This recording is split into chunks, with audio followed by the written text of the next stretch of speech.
مرحبا فنو. صافي. شلونك؟ صافي.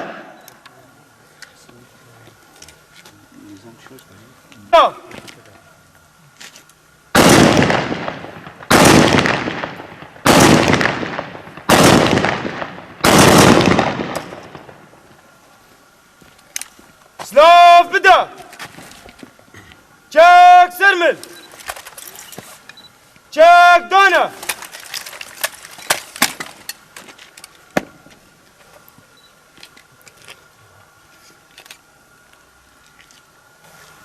في البداية نرحب بتأسيس كتيبة باسم الشهيد لورنس. هالأمر يجعلنا على أمل ببناء جيش وطني أخوي يضم جميع الأطياف من الأخوة العرب والمسيحيين والكرد، وهذا أمر يعني يفرحنا جميعا ويكون لدينا الأمل الكبير بتحرير مناطقنا من الجماعات الإرهابية المسلحة.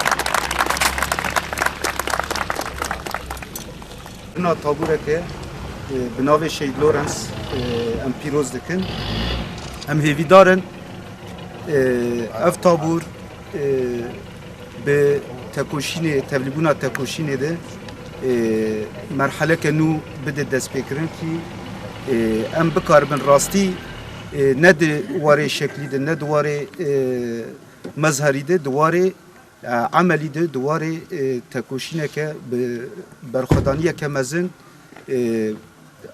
هیزه که به ویرنگی به کردی خو به عربی خو به مکونات کوهنه همی تبلیغونه که وی شکلی هم جهان گشتیره و به طایبت جبرکو ام وید بجن مبدأ می اساسی کو ام نتنه شورش روجاوا شورش سوری و شورش سوریه که دموکراتیک کو ام بگن هدف خو ارمانج خو ام سوریه که دموکراتیک بدن آواکرن اوانا دوی منطقه طابور یکمی کو وی شکلی تی آواکرن لسر وی اساسی تشتی کو جموره آلیکاری دستک چه تشتا کو ام جبوم تیک خدمتا آواکرنا طابور نوسا و خردکرنا و ده هر آلی دمی آلیکار بن دبن راوستا اما دبا بدون أي كلام في خندق النضال بدون أي استريح أي دقيقة فقط من أجل الوصول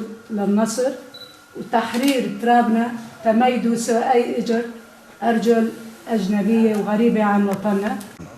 از ناویم دیرسم کامشلوی الموک شروان کیه پگی ایرو فکرنا طابورا شهید لورنس بو شهید لورنس اندام کی منی پگی بو شهید کتب مره لگونده شرموخ اموک هواری وینا الفيدا مخوست قو ام طابور کی بناوی وی آوا بکن پرانیا قلی طابور عربن وكردن مخوست مجملت حمير جي اثبات بكن بانه ام فرقتي نام متنا كرد وعرب وام هواريين ما طابور بنافي وي افاكر وما راهش في باري وما راهش سلاحي وي وان شاء الله مخوينا العرضينا هيلن طابور الشهيد لورنس يرو بابوي بشيست كسي ان شاء الله نيز ندور ويجلو بيهتر بو جولو مسترجي بو سباس جوان ونعلن مدينة محررة من الأيدي الوحشية اللي رادت تستحل وطننا بشكل عام بهالفترة.